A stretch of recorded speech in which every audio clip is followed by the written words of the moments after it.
잔혹한 리퍼 안드레이 치카틸로의 공포와 악몽. 1980년대 소련 로스토프 지역은 평온한 일상을 보내고 있었습니다. 하지만 그 고요함은 곧 끔찍한 연쇄 살인마의 출현으로 산산이 부서졌습니다. 그의 이름은 안드레이 치카틸로. 사람들은 그를 로스토프 리퍼라고 불렀습니다. 그의 이야기는 소련 역사상 가장 끔찍한 연쇄 살인 사건으로 기록되었습니다. 안드레이 치카틸로는 1936년 우크라이나의 작은 마을에서 태어났습니다. 그의 어린 시절은 기근과 가난 속에서 고통스러웠습니다. 그는 학교에서 따돌림을 당했고 성인이 된 후에도 성적인 좌절감과 폭력적인 성향을 품게 되었습니다. 이러한 경험들은 그의 내면에 깊은 어둠을 심어주었습니다. 치카틸로의 범죄 행각은 1978년에 시작되었습니다. 그는 젊은 여성과 어린이들을 대상으로 삼아 그들을 유인한 후 잔인하게 살해했습니다. 그의 첫 번째 희생자는 9세 소녀 엘레나 자크초였습니다. 치카틸로는 엘레나를 외딴 지역으로 유인해 성폭행한 후 목을 졸라 살해했습니다. 그의 범죄 수법은 매우 잔혹했습니다. 그는 희생자들을 폭행하고 칼로 찌르고 심지어 신체 일부를 절단하기도 했습니다. 1980년대 초반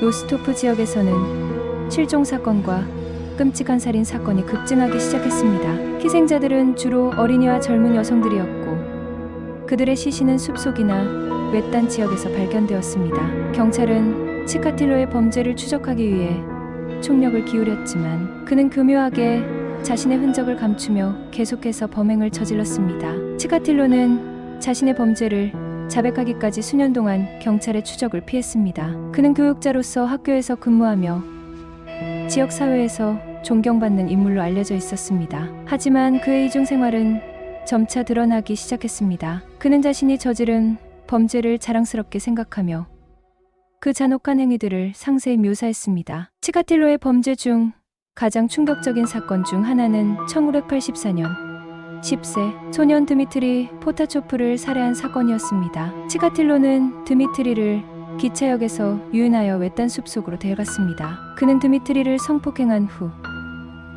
칼로 무참히 찔러 살해했습니다. 드미트리의 시신은 잔혹하게 훼손된 상태로 발견되었습니다.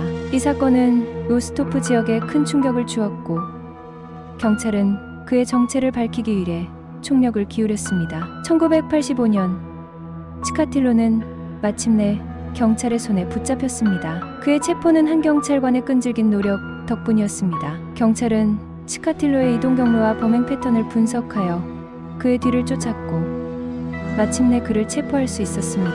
그의 집과 차량에서는 범행 도구와 함께 희생자들의 물건이 발견되었습니다. 체포 후 치카틸로는 자신의 범죄를 모두 자백했습니다. 그는 총 53건의 살인 혐의로 기소되었으며 그의 재판은 전국적인 관심을 받았습니다. 재판에서 치카틸로는 자신의 범죄를 상세히 설명하며 그 잔혹한 행위들에 대한 죄책감을 전혀 느끼지 않는 모습을 보였습니다. 그는 자신의 범죄를 통해 쾌감을 느꼈다고 자랑스럽게 말했습니다. 1992년 안드레이 치카틸로는 사형을 선고받았습니다. 그의 범죄는 소련 역사상 가장 끔찍한 연쇄 살인 사건으로 기록되었으며 그의 이름은 영원히 잔혹한 살인마로 남게 되었습니다. 치카틸로는 1994년 총사령으로 사형이 집행되었습니다. 로스토프 리퍼 안드레이 치카틸로의 이야기는 그가 저지른 잔혹한 범죄와 함께 그의 이중 생활이 얼마나 철저하고